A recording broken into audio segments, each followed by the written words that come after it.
Lack of proper housing, especially for the poor, is a worldwide problem, and Durban is no exception. But the landlessness and homelessness in South African cities are inextricably linked to its apartheid past. In a bid to confine black people to far-flung homelands, the apartheid government neglected the housing needs of the masses. Now, cities like Durban sit with a legacy of shacks and poor housing. There's also a large low-cost rental stock in former Indian and colored areas in dire need of upgrade. Is going to be a benefit to all and sundry, including the pensioners, the disabled, and everybody else. You're talking here, for instance, of houses that are priced at as low as 32,000. Now, what does that mean? It means the government and the council has discounted those housings so that they become accessible to everyone. Former black townships like Chesterville and Lamontville, which fought against incorporation into the KwaZulu-Natal homeland, too have a rental stock. The Democratic government is doing its best to address the historic and current housing backlogs. Home ownership creates a sense of stability and hope among people. Government recognizes this and has formed strategies to give even the poorest of the poor a shot at home ownership. One way is by offering tenants of state rental stock a chance to buy off the homes they've been living in at a minimal price. But a decision was taken in 1994 by the National Housing Department that all rental stock must be made available for sale. And the purpose of that decision by National was to encourage security of tenure. Bona fide tenants qualify to buy off their rental units, but they are not the only ones. Large amount of illegal tenants that were living in these flats. So there was a policy decision taken whereby all illegals would be regularized in condition they occupied those units prior to a certain date. eThekwini's vision is to make Durban a livable city for all its people, including the poor. And it's the poor who are the beneficiaries of the sale of rental stock. We have a rate policy for everyone in the council, which will always depend on individual circumstances. For instance, it will depend how much you earn, it will depend on how much your house is valued, and so on and so forth. Obviously, those whose houses are valued less than 30,000 are definitely not going to be paying any rates. People who earn up to 3,500 rand qualify.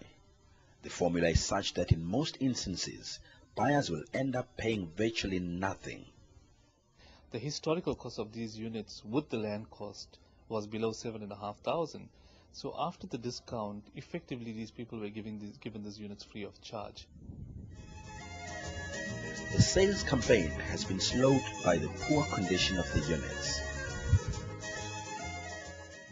A lot of the historical public housing stock is more than 30 years old, so it has not been well maintained necessarily by all the local authorities.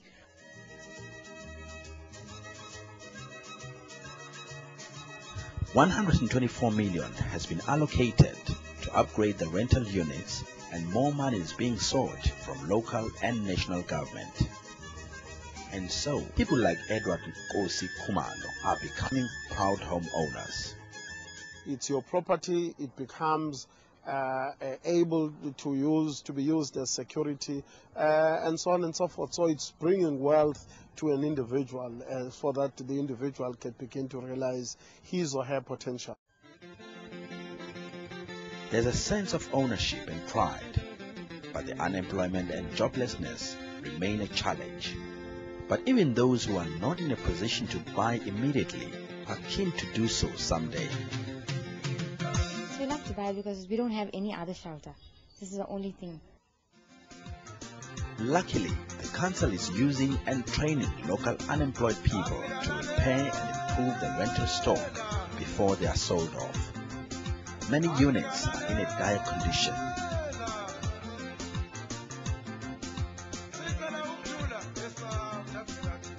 Much work is needed, but the people are patient, and the final results make it all worthwhile. Difficult to renovate the house while the tenants are inside the house. Well, the most of them, they will be happy to take the ownership. It has made a lot of difference because my home is now better than before. Yeah, it has changed. The upgrading of units is taking time. For some, the opportunity to buy cannot come sooner. If you are going to do it like that one, I can be happy. At Sydenham Heights, the challenge was to sell high-rise, high-density accommodation within the city centre. Massive renovations were undertaken. Lifts were fixed, painting, plumbing, and repairs were done. Security fences were put up and the units were transformed. The people began buying and putting their own touches. The units are being sold by a sectional title. To keep costs down, the residents are encouraged to administer the buildings themselves. The municipality is even training the new homeowners to run their own body corporates. In some cases, the eThekwini Metro is still sitting on the body corporates. This actually puts them in a very strong position to continue to support these body corporates to make sure that they become viable and can eventually reach the point where they manage the units themselves. Housing for all. Durban, Africa's most livable city by 2020. Empty platitudes? Definitely not. eThekwini Housing's policies prove that the city really does care and is doing its utmost to turn the dream of home ownership of millions of poor around Durban into reality.